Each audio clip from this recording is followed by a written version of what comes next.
parking utility, because I understand they close like at 8 o'clock at night. Brian, let me stop you for 1 minute. See, you're saying the excuse for putting in there is they could save lives. If I park in the intersection and I get a ticket, or not even get a ticket, my point is saying that is somebody could be issued a ticket, even with foot patrol there, they can go around the corner and somebody can park there again. No, but with the stanchion, you can't. Right. You remove the opportunity. So even if you had 100 patrolmen, at some point, people want to break the law, they can break the law. Same with double parking. At any point, if we had 200 patrolmen, that's, to me, that stanchion can save a life. So it's not insignificant. Okay, I agree with you. What's the negative? I'm not going to, no, there's no negative. Except expense, cost. No, there's no negative. Well, there's a cost. But my thinking is that just 20 minutes ago or 10 minutes ago, it was made, and not just from you in general, and I've heard this before, that, 8 o'clock at night, Hoboken Park Utility closes, or whatever the time is, and then the police officers, whether it's a patrolman or not, I don't know, I don't want to get into that story, but, the parking utility, one of their main jobs, I believe, is to... Yeah, but Ronnie, there's a little misunderstanding there, which is my understanding, and what has been said at city council meetings a number of times, is that when the city has an ordinance that involves parking, it can go out and give a ticket and collect all the money for the ticket, with only like a $5 portion of it going for court costs. What you're talking about at the end of the block is a state law. It's not a city ordinance. So there's actually been an enforcement decision made to spend time on city ordinance parking issues and ignore the parking by the corner issues strictly on a financial basis. The city can make more money giving a ticket and booting a car and keeping all the money, as opposed to ticketing at the crosswalk, where they can only keep like $5 of the $75 ticket. So they've actually said this in the meetings, where it's not their priority. Their priority is on ordinances that the fees can be collected. It hasn't been said lately. I would say lately, in the 3 years I've been there, I've never heard it said at a council meeting. I've never heard it said. It's been a while. It's been a while. And I just recently got a ticket in a crosswalk from Anthony Romano, who he's the highest ticketing male in the city of Hoboken in its history. Who? Anthony Romano, not the freeholder. No. Have you ever met Anthony Romano? Oh, he's a gentleman, you have to meet him. He's a savant. He gives tickets. He's what? Yeah, he's a savant. The savant. Savant. Rami, his mission is to give tickets. He has the most tickets of anybody in the history.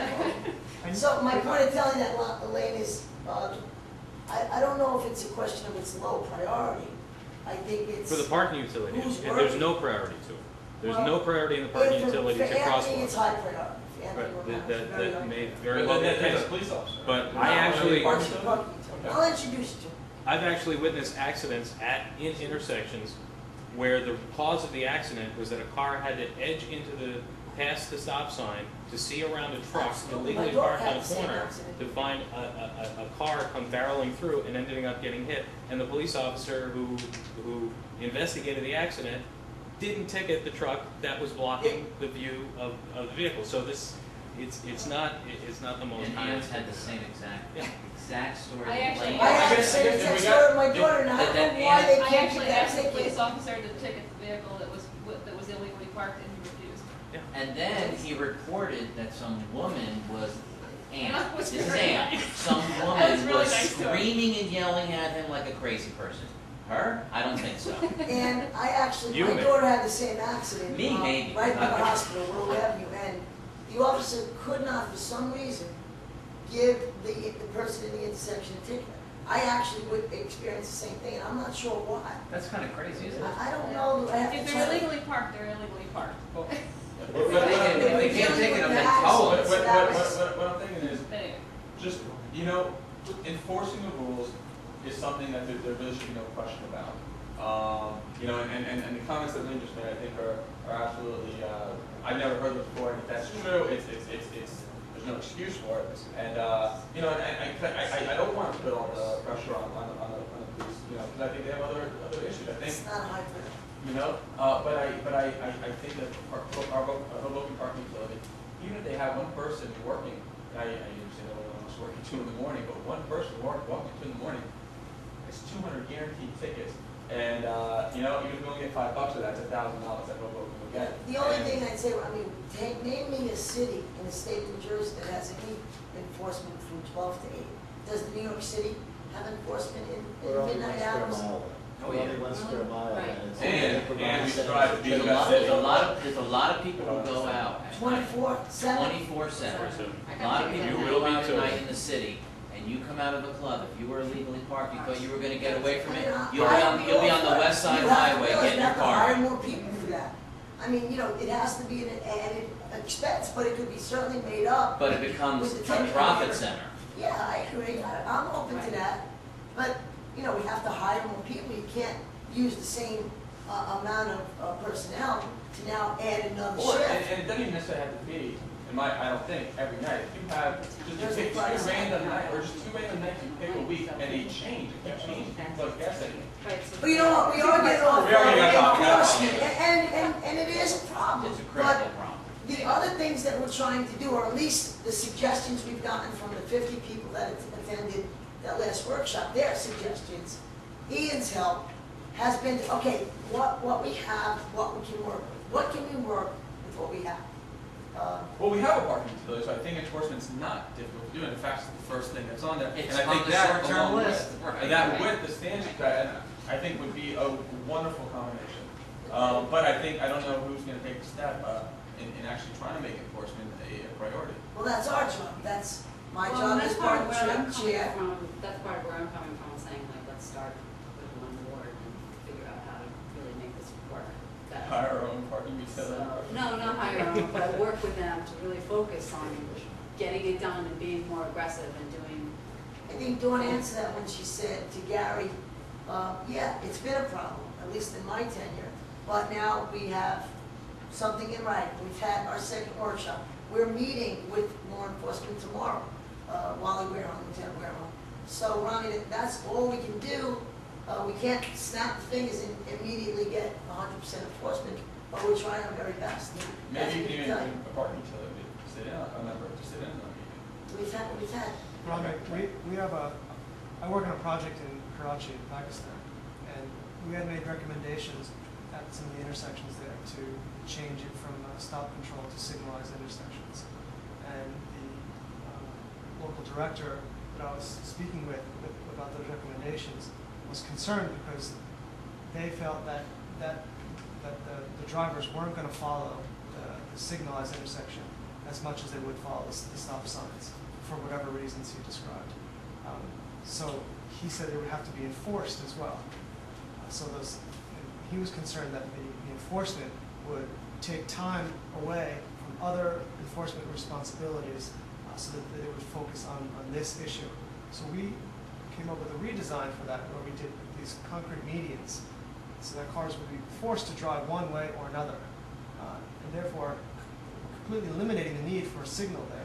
Now, it restricted things to some extent, and it wasn't the prettiest option, but it certainly addressed the issue, prevented cars from doing what we didn't want them to do, and at the same time eliminating the need for the limited resources of enforcement staff to further spread out their time to help enforce this operation here. And the stanchion option is kind of is an analogy to that, because while you could have enforcement agents working on those specific issues, it's clearly for the reasons that have been discussed, not as a critical issue as other enforcement concerns. And we can also address it using this static implementation that physically prevents people from breaking that law, and therefore the enforcement doesn't even need to focus on that at all. They can focus their energies on other areas. So it's true what you say that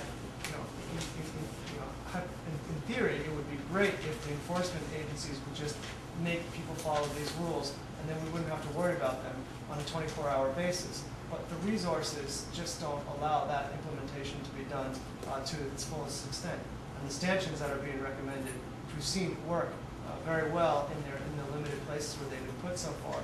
If they could be expanded to many other intersections, particularly those critical intersections, significantly reduce those parking infractions. It would significantly increase the safety of pedestrian crossing at those locations. It would allow people to stop at the stop bar, not roll into the crosswalk, and see oncoming traffic without having to interfere with pedestrians making their crossings, all without the need for additional resources to human resources to enforce the parking at those locations. So there's a real benefit to it.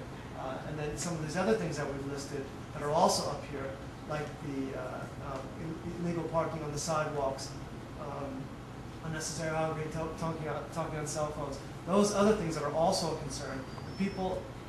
Those things that are not as easily enforced through sometimes the physical obstructions like the stanchions, the enforcement officers can focus on those. So there's that trade-off that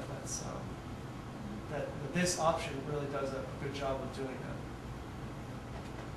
You explain that extremely well. A little long-winded, but. He's got it covered. All right, so I'll hand this out if anyone else has any more questions.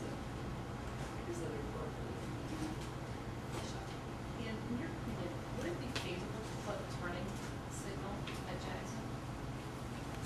A left, like an arrow?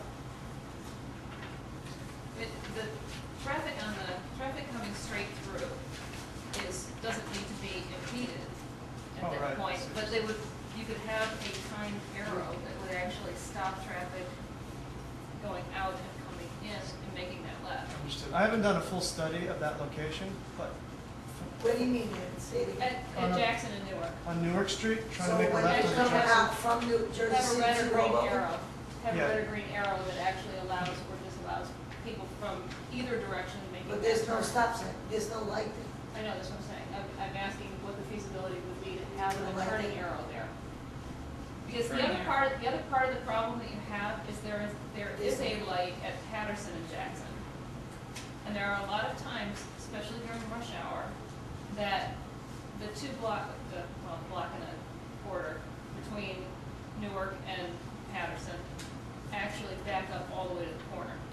And they're literally like 3 cars wide. And that then creates the backup on Newark Street in both directions because nobody else can turn into Jackson.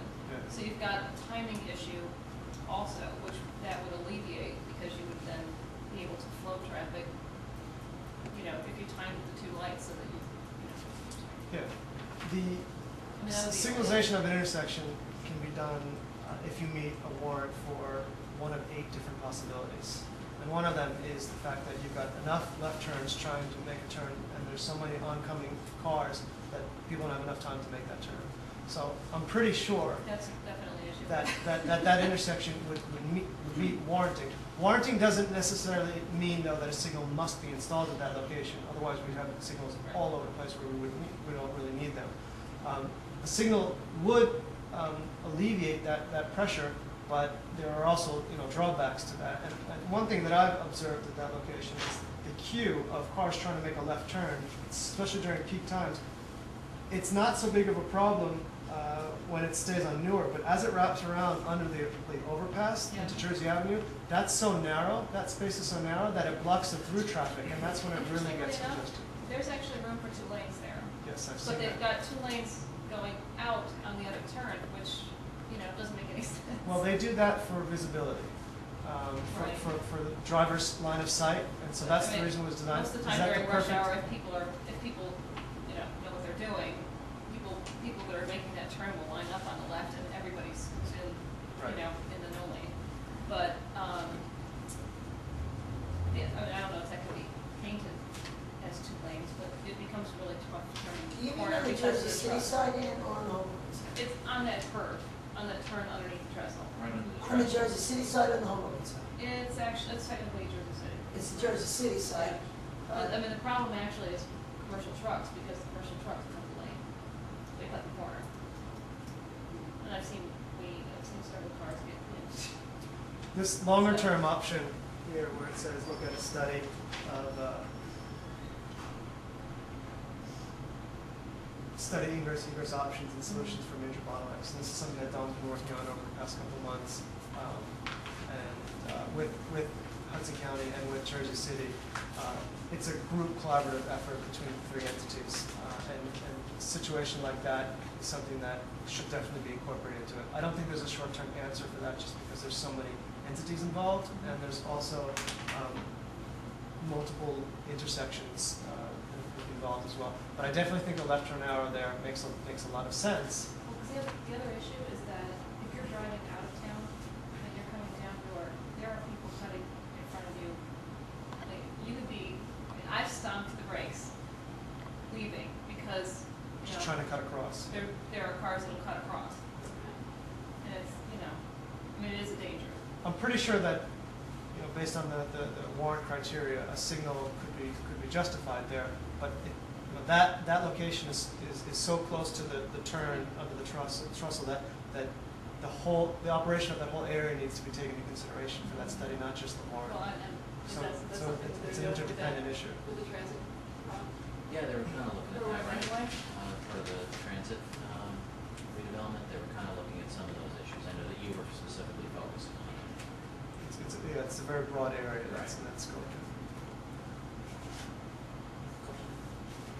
Comment on one of the bullet points to collaborate with the transit on HBR crossing signals. So there was people talking about traffic queuing along Marshall Street near, I guess near the Second Street station there. That was planning the idea of gates possibly at the signals. You may want to look at that in a broader context of bottlenecks, because putting gates in at crossings may not be the best Right, it's probably solution. not It possible. might actually be even more because there's such frequent train service. But what that does is it gives the complete right of way to the trains, and if you do that, so the trains don't have to stop at all at the crossing. So you may want to look a little, carefully at it and see. Yeah, maybe more of a signal timing issue for now than putting in railroad crossing gates. But again, look more maybe fold that into any larger study of bottlenecks. They don't want to push so much for the gates. New Jersey Transit would probably be very happy that. Yeah, they'd probably be even happier closing the crossing. Less liability, less faster travel times for the Right, train. and right now, I just wanted to make sure that the timing Definitely, is working yeah. correctly, because I have Timing, I've received several complaints, and I myself have been, Sure. and I take the the salt train train coming right at us, so. Yeah. There have been some I good see- I ideas see Just want to already. make sure that that part is Yeah. working well. I mean, I recognize that it's probably, and Ian, you can probably speak to this, but because it is so congested, it probably is not feasible to put any kind of gate, but we do have to make sure that the timing is working right, everything's streamlined so that we reduce the chances of an accident. When they built the light of did they even consider possibly putting an elevated or elevated tracks? I mean, I understand the cost would probably, I don't know what the cost would be, but did they even consider that, seeing as this is one of the main arteries of Hoboken? No, I wasn't here during that. I can't speak to exactly what was studied, but I could say just from general knowledge of what those processes are, that the analysis took into consideration, most likely took into consideration the existing traffic volumes, probably made a forecast into what type of growth is expected, but couldn't have anticipated specific developments such as Sky Club that were going to add a significant number of cars at a very concentrated location. And I'm just guessing here, but I would guess that when that study was done, the effects of Sky Club traffic were not taken into consideration at that specific intersection, and so the timing wasn't as, the timing to accommodate people coming out of Marshall Street was not as big of a concern, or was not a priority at all. I'm sure the volumes were very, very low, so 6 minutes, or whatever it was. The 6 minutes just seems really, really odd to me, so it sounds to me like they just never thought that there were going to be high volumes there. I think it just requires a revisit. Any traffic engineer who looks at that intersection would probably come up with 2 or 3 ideas. I already heard some ideas about making an exclusive left turn, allowable during that wait, for example, that would alleviate some of that congestion. Sounds good. You mentioned like an observer, there's a place that maybe to make more street parking to kind of calm down the flow of traffic a little bit. It's the community mentioned. Oh, well, you mentioned it in your All of summary. it. Is there any other places that you found that maybe would be, or that the community found it would be a good idea to possibly put more street parking? Because one reason that people park wherever they can park is because of the very limited supply of it. So I was wondering if there's any other places that you saw when you were studying the map or going around Hoboken, the community setting, that might be a good place to. Well, if I were a traffic engineer hired by the city to look at the parking issue, I would definitely perform a survey that you're talking about. But in my voluntary effort here, I just took ideas and applied them without having gone through it and verified specific locations. That being said, Hoboken has a tradition throughout the entire city to include on-street parking, parallel parking in as many places as feasible, standing fire hydrants and certain specific Crosswalks. school zones and stuff like that. So Southwest Hoboken could benefit by adding on-street parking to as many street segments as is feasible as it starts to develop. I don't have specific locations pointed out, but if there are places where there's no parking and there's really no good reason for it, then there's no reason why that shouldn't be looked at. And that's again something that the traffic engineer who works for the city could look into. And it's a simple analysis to determine is this a tight turn for fire trucks? Is there constant loading that happens in a certain location that justifies not having parking on the street at this point? Is there an active driveway, like those types of things? So I didn't answer your question specifically because I don't have a list for you. And then another question, so you want to raise your hands, I got a couple. Like some streets is parallel parking, and I think there's one road, maybe around 5th or 6th, where I think it's actually kind of pulled in a little bit on diagonal parking. It seems like you get more spots in there, the road's wide enough. 4th Street across from the municipal garage, you mean? Between Grand and Clemson? Yeah, somewhere around there. There's a kind of pull in on an angle garage. Like I know, like in some cities, like San Francisco is required to pull in like that because those cars roll in.